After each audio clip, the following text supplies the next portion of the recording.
Hi guys, it's been a while since I made the last broadcast.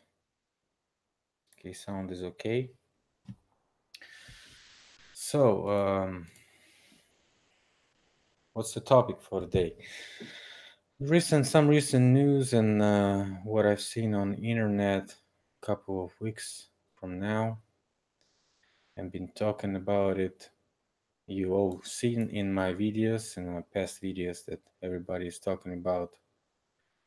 Um, all this information that's going around right now. Like it's a topic book that was brought to the bloggers, and bloggers start to immediately talk about one the same thing. We got those topic books every day when I was working for Politics magazine, and we've been supporting the production of maybe 3 to 5 videos a day on the topics that we brought from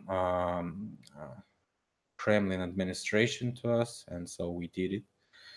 And I know what is a topic book. It's a daily review of what you can say, what you cannot say, and um, people get those topic books also right now as a YouTube bloggers. I'm not blaming anyone, but it's a coincidence. Everybody's talking about it, and you probably understand what I'm.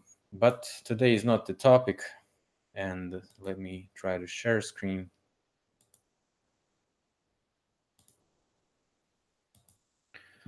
Okay, let's see if we have a screen share.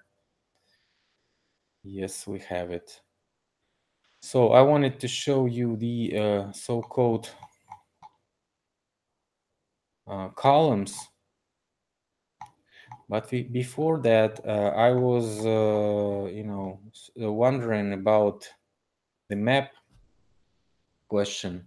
So there's a bunch of rivers, a bunch of towns on the rivers, and all those old towns, old cities right now have the evidence of the mud flood, just like Moscow, St. Petersburg, or whatever, or any big city in Russia has it. So Moscow stands on the river, which also called the Moscow River. And what we don't have the pictures of the mud flood. So no pictures of the mud flood, like in original, let's say, not the original mainstream history. So no mainstream history gives any pictures of the mud flood itself. So nobody pictured them on a photograph. And but we have a bunch of pictures of the flood of 1908, right, in Moscow, and I've been showing a couple of them to you, like this one.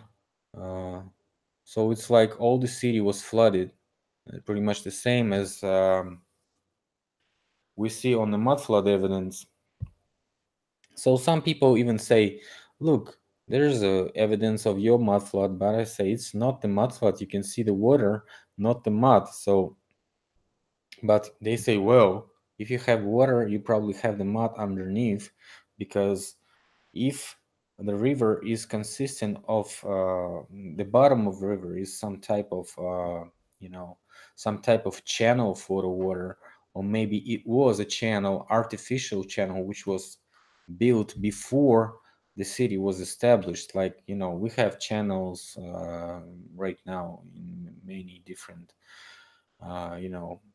locations, a bunch of channels. Like English channel is called the English channel, right? Like the French call them uh, La Manche, right? But it's a channel. We know it's a channel, and it could be dug or terraformed by somebody else. Who knows? So as rivers could, and if they get flooded like this, probably the bottom of the river was so type of trashed or littered with something like sand. Like the mud flood could bring so much sand, not only on the surface of the town, the streets of the town, but also could bring it to the rivers, because all those rains that could be gathering through the city could be bringing all this sand and mud to the river on which city is located, uh, due to the rains. And amid all those raining, they could be raining probably all year, right? All those snow, they could be melting and bringing all this dust and mud to the rivers. And rivers, if they are not really contained and maintained by those who exploited it, like the people that that could be missing after the mud flood. So nobody was cleaning the rivers for like 30, 40 years, because no technology was obtained after the mud flood. And probably they just left those rivers by themselves, and they've been flooding all those towns and cities. And it was a common thing in Russia in 50s, even in the 50s of the 20th century, that probably each year something gets flooded, because the rivers, probably if they were originally terraformed, were supposed to be maintained by the inhabitants of the region, and cleaned from time to time. And who could have been cleaning them? Because cleaning the rivers is very difficult. You have to have some technology to do that. And so you can get flooded and flooded and flooded until something will, you figure out how to do that, how to clean something, or build even, maybe you can build something that could be protecting you from the rivers. Like they built something like this in Japan, in Holland, to protect them from the ocean and stuff like this. They built even something like this in St. Petersburg to protect it from the away from the Baltics. So, but the rivers are local; they in town, so the town cannot have a budget to clean the river. And it's very expensive situation. So right now we have the technology to do that, and we call it Zemsnarяд in Russia. I don't know how you call it in English. I didn't look up, but it looks pretty much the same. So it's just a ship which is empowered by something and has an engine to clean the bottom of the river, to deepen the river flow. And so the pressure would be greater, and rivers will be flowing more directly as they want it. And here's how it works. Like, if you can see, you just suck it from the river to somewhere else, for example to the shore, and so it can be deepened. But this thing made me think another way, because maybe somebody was doing just the same before the mud flood to started, so they can be just a minor company, could be in making this intentional act to the city, throwing, dumping all this mud to the city from some distance, who knows. So like, it could be proceeded not only by the breaking the locks of the mines and breaking all those pumps, but also could be intentional like this. Why not? Because we cannot have mines everywhere, So probably some place will could be done like this and proceed like this. And I found some evidence on that, on those columns, because those columns called the plaque columns, and especially those two located in Vienna and Baden. So the first one looks like this. I have probably a better picture, a better quality right here. So it looks like a trinity here, and something like clouds, as they say, forming those things, throwing down on the ground, and they like maybe looking like something that's flushing from the skies. And of course, it could be edited by those who, you know, reconstructed the column after the flood, and could be called as a plug column, because they have just another one looking pretty much the same uh, in Baden, but it has like something like a ball inside, but still it looks pretty much the same. Well, I'm not saying it's a conspiracy or something like this, but it could be what I'm talking about. It could be this thing like this, and it could be throwing something from the sky, just a bunch of sand and mud. Who knows? Okay, could be edited and re-edited.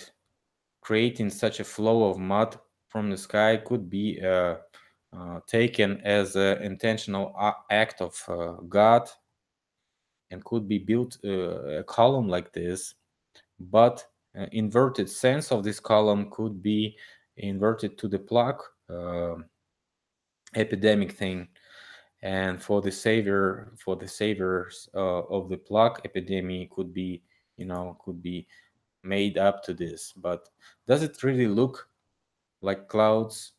Clouds don't fall to the ground, right?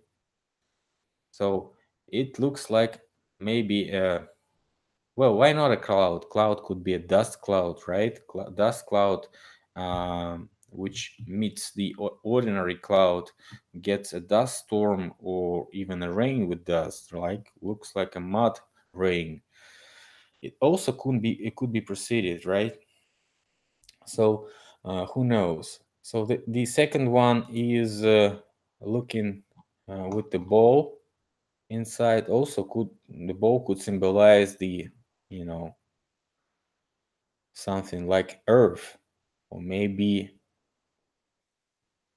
something else. A ball could symbolize just a uh, round thing from which the mud is coming from, like the Zemsem Snarad has. Like it has a round, and it comes out of the round. So it could be symbolizing. I don't know, because what they're trying to tell here in this article is also doesn't look very good to me. Okay, for example, what did I found here? Interesting. So, like from this point, this looks just like a Zemsnarad, which is throwing out the mud and sand. Like from this certain perspective, it looks exactly like Zemsnarad. And those grots or in graves, I don't know how does it look. It looks like a house inside, and people hiding in the houses and closing themselves, isolating themselves from this thing. So also could be set up as a plague epidemic. Why not? But I think this one is pretty much edited, because they have like a Roman antique clothes, and probably this could be some instrument here, not a cross. But they tell it this is just, Mary adoring her crucified son. But it is a happy woman representing faith. So how could she be happy with the cross of the crucified son? I don't know. So also depiction of the plaque here looks like an old woman. I'll try to leave this link underneath these broadcasts so you can watch them by yourself. But as you can see, she looks very, very suffering here. And could she be actually a plaque, symbolizing a plaque, or could she be symbolizing those who are dying and getting killed by these, angels, dying on the ruins of the civilization? So like it's like the reset of civilization. Could be this be represented as a start of reset? Even a block could be representing a start or reset. So once you start the biological weapons activity, then you continue proceeding with the mud flood. Who knows? Also here, um, in Baden, I like this old saintly man with the dog. Could it be Saint Francis, the animal lover? I don't know. He was a walking staff in his left hand. But could this person with a dog be the one who is rescuing the survivors from the in the ruins and in the mud? Who knows? This one looks also in the grot, and he is looking like something is sticking out of here, like a mud, which got petrified or dried. Okay, another one here in with the skull inside, representing what is skull? Representing association. The skull supposedly signifies her direct association with Golgotha, the place of the skull where Jesus was crucified. How could this be symbolizing this? I don't know. It symbolizes a closed, you know, closed space with this person probably died close to maybe her husband. I don't know what does it could symbolize, but was Jesus actually given his skull to anyone? Could anyone find his skull? If he was resurrected, he was resurrected and he was gone. No mention of his body or skull after he was, resurrected. So I don't know. That could be symbolizing Jesus also. And also here, in the Baden monument is one of the three main displays at the lower level, shows a man, presumable a saint, praying. I believe it is supposed to be Noah, because there's a plaque with the Noah name nearby. Also because this disaster is reminiscent of the Noachian disaster which Noah survived because he had faith. Uh, Plaque reminiscent of Noachian disaster. Noachian disaster was a flood, so how could this be reminiscent the Noachian flood? Well, only because he survived, and that's it. There's no direct counterpart on the Venus tale. Uh, okay, so this is what I found.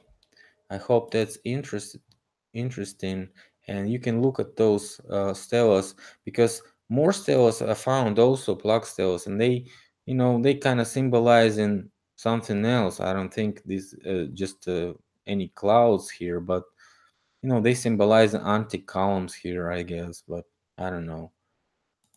Maybe if you look by yourself, you can. This is another plaque column. Doesn't symbolize any clouds here. Another plaque column, also no clouds. Another plaque column, no clouds. Another plaque column, also no clouds. Only this one has and that one have clouds, so they could be symbolizing actually not what we've been told. It's just my theory. I don't know. Okay, what else? What else? What else? Let's see.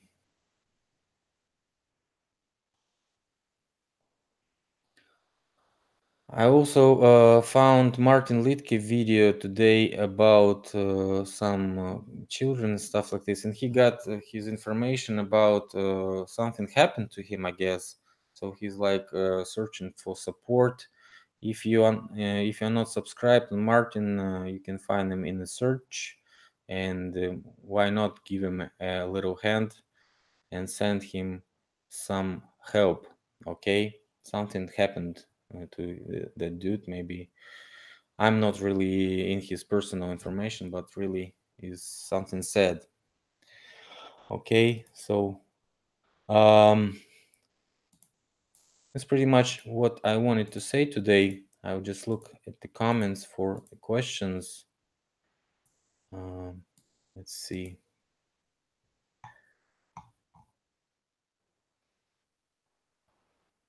Which year is the picture? Well, they say it's let's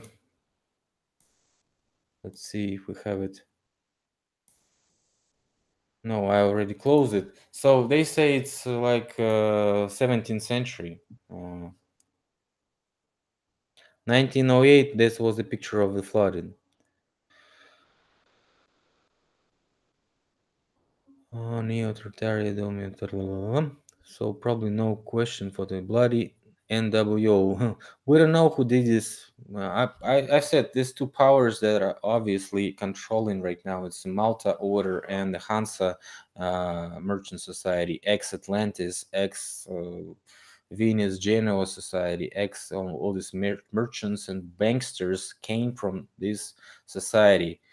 They're just not only Jews. They're just Jews, just a small part of them. Only those who are marketing persons look like Jews. The rest are just the same as all the northern white or whatever you call them, white race people. So Malta Order and Hansa, and they are the responsible for they're responsible for all the mining in a pre-flood era. Did the Tartarians say about Jesus? Well, I've heard something about people saying that Jesus was not a Jew; he was like an Aryan, but I don't really believe it because um, in the Matthews, I think book 8, chapter 24.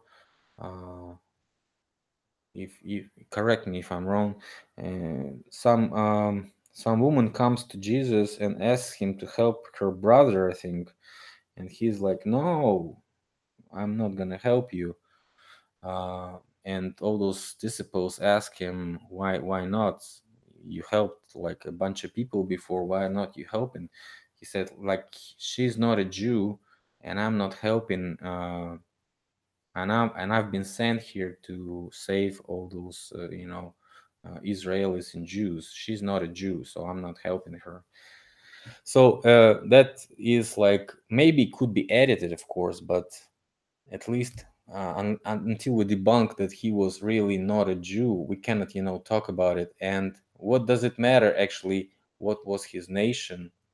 What people trying to say nowadays about Jesus could be mixed up. So as for me, I've seen a bunch of examples of who could be Jesus, who's done pretty much the same for the humanity, but all this is, crushing in the wall when we talk about the mud flood, because mud flood was in 19th century. So how can we believe in the books that's supposed to be written in 13th, 14th, 15th century until we figured out the 19th century? So and I've seen a bunch of evidence like all those Bibles and the books were edited in 19th century. So probably they were edited and we just, losing our time arguing who was actually Jesus, who was he not. If you believe in what he says, if you believe in, you have the full right to do that and follow his amendments or testaments. I don't know. So it's just okay because all these humanitarian laws are all collected in one book. So you're probably right if you're following those testaments. About synagogue of Satan is not very correct because people like put an equal sign on the Jews and the synagogue of Satan, and like Jesus knew something about that. Well, as I said before, 19th century, until we figure out what was before a 19th century, how can we talk about something older? And if it's a new invention, then how Jesus would know about it? If it's an old invention, we're supposed to, figure out before first the 19th century, and then we can go further. Fomenko, in fact, was trying to figure out they were way before the 19th century. He was like totally lost in all his guesses, and that was discredited his research because people actually were debunking him at his own points. You never heard those debates, but there were a bunch of debates, and Fomenko was snapped very bad. He couldn't have say anything. When he was, he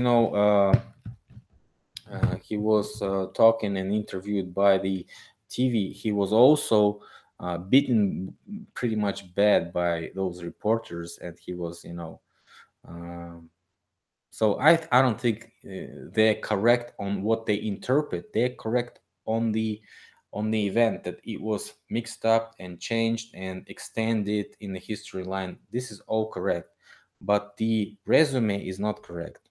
He would be it would be better for him just to stop right there and say it's wrong. People figure out what was there by yourself.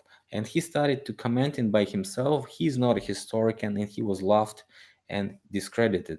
So right now we don't actually know, was he paid or was he not to shut up, or was he paid to continue his misleading information, because his misleading information actually misleading a bunch of people, because they're starting to research his information and it's completely BS, because he is researching the BS and telling it's BS, but he's interpreting this BS in based on the historical facts. But historical facts, he's trying to debunk by himself a BS, because totally edit information in 19th century. And he's not even touching 19th century. He's like way deep from the 13th century, 10th century. Well, I read 3 of his books and I was very pissed off at the end that he was promoting what we all figured out like in 2005 or 2006. There was bullshit even back then, and he was promoting these ideas. So probably he was threatened and or even paid to continue his research, because he published like 20 or 30 books and was paid pretty much by those who published the books. So pretty much that was good enough for him to stop digging further and just starting to speculate. And that's exactly what he did, him and Nosovsky. But he did a good thing to ignite the process. Something was rotating very slow, and when he came up with his research, everybody started to run, and everybody was really really pissed off in the historical society. They started debating him, started to proving he was wrong. But he was not talking about the mudflat. That's a bad thing for him, because if he would probably win all those debates, and at least win in the point that he was totally right on the uh, misleading history that we've been taught. Yes, Star of Slave is not very good. I don't like him because he's pulling Jesus to the slaves of Russia, and this is not totally nonsense. Nobody heard of Jesus in Russia before the 9th or 10th century, and people were even pagan in 19th century. In 20th century, there were plenty of pagans in Russia. So uh, Christianity itself couldn't been brought to Russia, total Russia, I mean all the Russian territory, like only in 20th century. Before that, it was a double belief country, which was half Christian, half pagan. And all those pagan gods that we still we know information about them from the fairy tales, from the legends, from some books even. And the research of Rybakov in the Soviet era was bringing this pagan information, and this is exactly information what Hitler institution Annenberg was researching for. And this is all the information that was brought by Soviets. So how could the Soviets be so um, so crazy about what Hitler researched? I don't know. They were supposed to be the opposite, but they didn't. Soviets even presented Hitler the swastika. That Stalin gave him the swastika, the golden swastika, and only after that he was sending his doctors and troops to the Tibet to figure out what was the sign, and only after that he understood what was exactly the Stalin's mocking on him, because he sent him the swastika the other way. And they told him at Tibet, as what I've known, is what I've known. They told him in Tibet that you are wrong. You're supposed to have the swastika back around, back another way, and he was, reversing it. Well, and also he was using it for the bad purpose, so he couldn't be a good guy using the swastika, which he is covering himself with, but he was also wearing the Malta crosses and all those crosses that are representing the order of Christian Templars and all those stuff. And another thing, think about it: if Hitler was so crazy about the Jews and massacring them, why didn't he start it right away when he got the power? He was starting it only after the beginning of starting of the war. So he was a coward, and when he got enough power to start the war, only then he started to raise it. But he was, he was, having a propaganda, so they should be leaving. They should be leaving the Germany, but most of them didn't leave the Germany before the start of those, and they, were caught and killed, and some of them were put in the camps. Mostly, if he was an enemy only of the Jews, why he was massacring Polacks, why he was massacring Slavs in Russia, which we are the brothers with Germans, and most of the Germans' toponyms are Slavic, and they know it in Germany that we have like Berlin, bunch of towns in Germany that have been called Russian names, and just 80% of 80% of the Germans know it, and a bunch of Germans lived in Russia. So we're brothers, like Ukrainians and Russians right now, and Germans and Russians were just the same in 18th, 17th century. Russian czars were Germans, so I don't have any problems with Germans. So why are they starting to kill Russians? Just because we were guided by the Bolsheviks? It's just, stupid to say that. Bolsheviks didn't have anything to do with massacring like 40 million Russians. Okay, so it's just another Christian or Christian offending the Russian non-Christian country because it was half Christian, half pagan. So they wanted to cover it with this invasion, but actually it was a multi-order invasion into the pagan country, just another crusade, just like always. We had a bunch of crusades, and they all in the history of the previous eras, a bunch of crusades. All the wars were crusades, in fact. So even right now, we have the crusade to Syria. It's just the same places that we had before, the same areas. The Germans were influenced in Mid East after fall of the Nazi Germany. They all, this octopus of SS troops, and all those 9,000 agents that were, leaving Nazi troops before the end of the war. They were preparing for the end of the war from 1943. For 2 years, they've been escaping, and spreading worldwide. So it's just not very simple. They've been preparing for the retreat, and most of them knew that they gonna be starting the Fourth Reich pretty much soon. So they made investment in Colombia, in Medellin cartel, the so-called Klaus Barbier, the French Nazi, very famous in Nazi circles. Barbier starting to do investment in Medellin cartel in Colombia, which was the coke cartel of the century.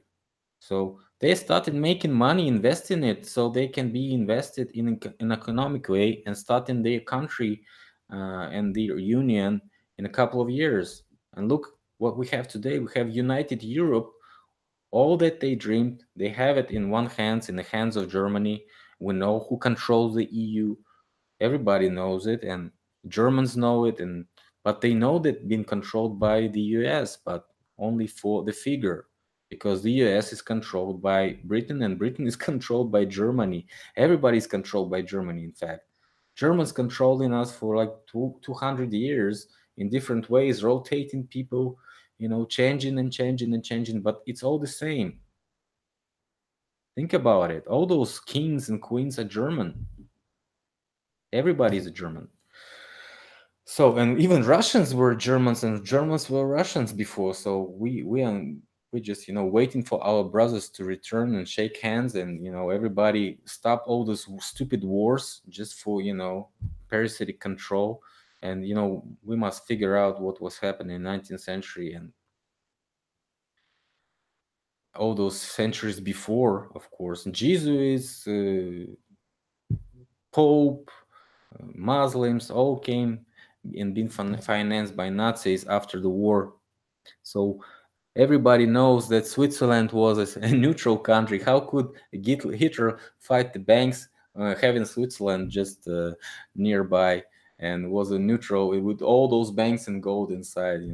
It's just silly to have Sweden, Switzerland neutral, having all those money laundering machines there, and bringing all those robbed things from Jews and all those Europeans that were against the Nazi regime. Even French, said, "Well, we won't fight. We pull up our hands.